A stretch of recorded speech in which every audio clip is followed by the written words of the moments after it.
Ma'am, pag nakahanap ka ng jowa dito, huwag mo akong kakalimutan, ha? Wala po. Sir, good Hi, evening. hi sir, good evening. Open cam tayo, sir. Ang ganda ng inakyatan mo, sir. Napakaswerte mo. Okay. Mm. Open cam na. Stricto ako ngayon, sir. Hanggang 5 lang bibilang ko. Buti na lang, nag-open cam. Okay, ilan taon ka na, sir? 30 po, 30. 30. May anak ka na? Dalawa. Single dad. Taga saan? From Quezon City, province ko, Masbati. Masbate, guys. Okay, ma'am. Si sir pala, single dad, 2 anak. 30 years old. From Quezon City. So, bago mo siya kakausapin, okay lang ba sa'yo Okay yung lang ba sa'yo yung single dad? Kasi mahirap nang kakausapin mo siya tapos tapos ayaw mo pala sa kanya, 'di ba? Sayang ang time. issue ma'am, Ano? walang issue. Walang bisyo. Focus sa trabaho, security guard. Security O, guard siya. mapula yung labi niya, walang bisyo.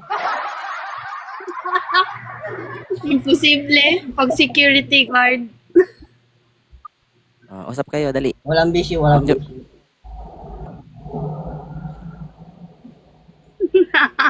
Ay, No nag, counted. Charot. nag-iiba yung mukha ni Ma'am Sir, parang ayaw niya sa'yo, sir, ah. Out ba si Sir, Okay lang, ma'am? okay lang. No Okay. Out ba? problems. Out ba si Sir? Out? Or in? Opo. Okay, sige. Pasensya na, sir. Thank you. So, harap tayo ng iba, guys. So, bakit ayaw mo ba ng single dad? Gusto ko pantay kaming dalawa, yung wala pang anak. Okay. Sige, sige. Gusto mo yung kayo ang unang gagawa, ganun?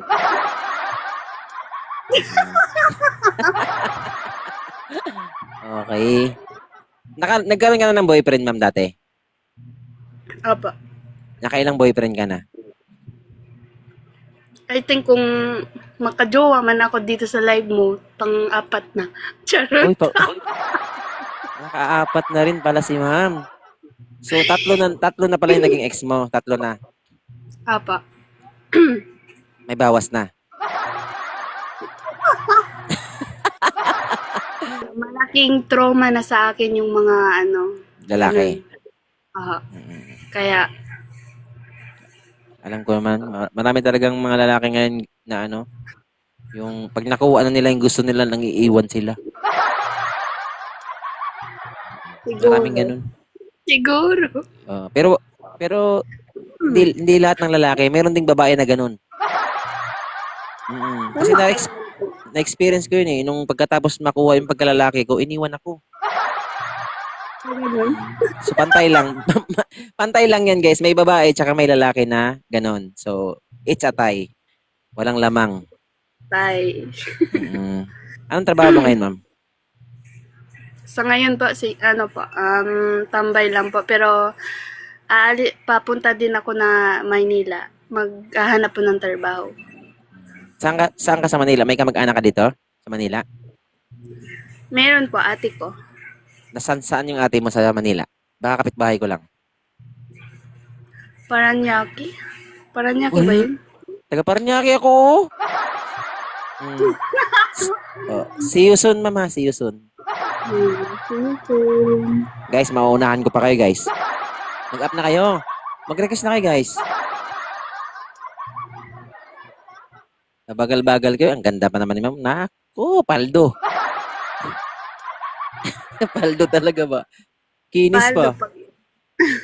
Paldo pag? Paano ka magmahal, ma'am? Paano ka magmahal sa isang lalaki? Sobra akong magmahal. Higit pa sa buhay ko. Charot. Oh. Halata naman mapagmahal ka, ma'am. Kaya nga, di ba, tawag nito. Ako lang yung nilolo ko, baga. Pero sa buong buhay mo, na-experience mo na rin ba na ikaw yung nagloko? To be honest. Hindi po. Totoo lang, ma'am. Okay lang na kahit maraming beses kang maloko, wag lang ikaw na ikaw yung manloko. Tama. Tama yun. Naniniwala ako doon. Kasi once na ikaw yung niloko, ma'am, ang ibig sabihin kasi nun, hindi ikaw yung nawalan, kundi sila. Ako si Raylan. Talagang nakabukaka ka. Nakaupo ako. Sige lang. Okay. Introduce yourself.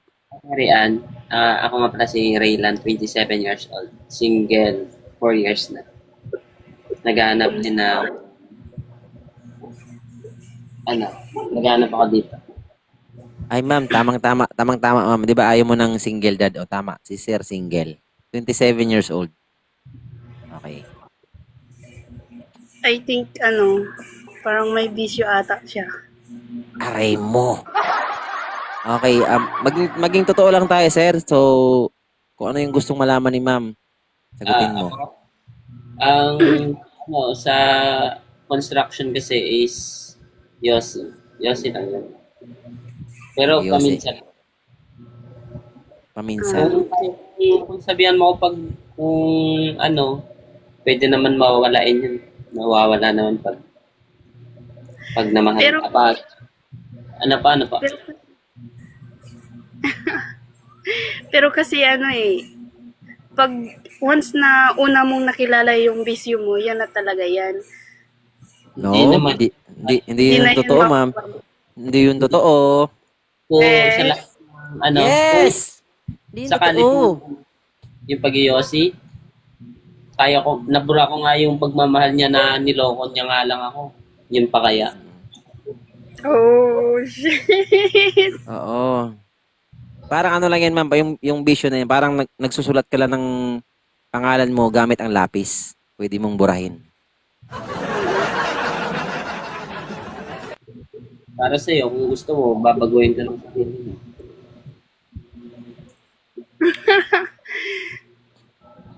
Ano ba? Okay, sir. Ganito, sir. Bigyan kita ng tips, sir, ha. Kapag gusto mong i-convince yung isang babae, gumawa ka ng way kung ano yung gusto mong sabihin kay ma'am na para maniwala siya sa'yo. Alam mo yung magkakaroon siya ng assurance kahit ngayon lang kayo nagkakilala. Ganon dapat ang yung mindset ng isang lalaki para ma-convince mo yung babae. Kasi kung ako, laging in. Sige na, bigyan kita na. Sige na, kaya mo yan. Pinapalakas ko na nga yung loob mo eh. Sa totoo lang kasi, sa pag-iossi, minsan lang naman ako ngayon gumagamit kasi hindi ko basta-basta mawawala. Kasi last time na nung nawala ako, nagkasakit ako 3 buwan. Tinigil ko tapos bumalik. Ngayon, paisa-isa na lang. Bigyan kita ng sir. Para matigil mo yung bisyo mo, si ma'am yung gawin mong bisyo mo. Ganun lang yung halaga. Payag ka ba, ma'am, ikaw yung bisyo niya? Ewan ko ba kasi ranas ko na dati yung sa sa nagiging kasama ko dati. Sabi niya, Titigil siya. babago siya, ganon. Tapos, yung namang Hindi pa rin. parang, yun kasi yung pinag-awayan namin, ganon. Sa bisyo talaga. Nakakasira kasi yan sa relasyon yung bisyo na yan eh. Kahit ano pang sinasabi ng yun talaga. Hindi yan mawawala talaga. Kahit sabihin mo man na gustuhin mo na mawala yung bisyo mo, babalik at babalik yan. Okay, Lalo na kung- pwede akong sumingit ng konti.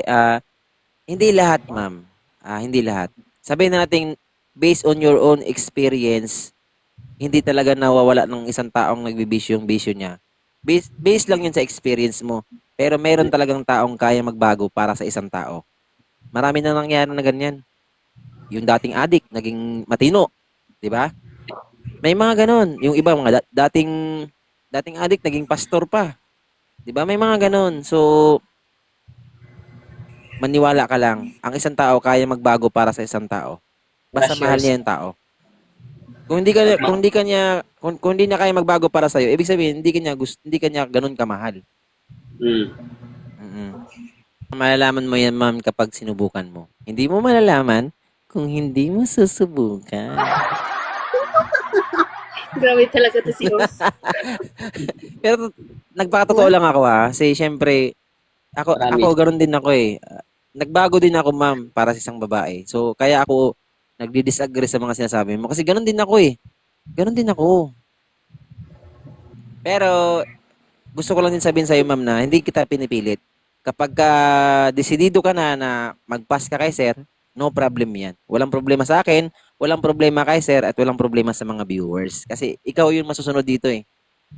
So, huling tanong, huling sagot. Huling tanong, huling sagot.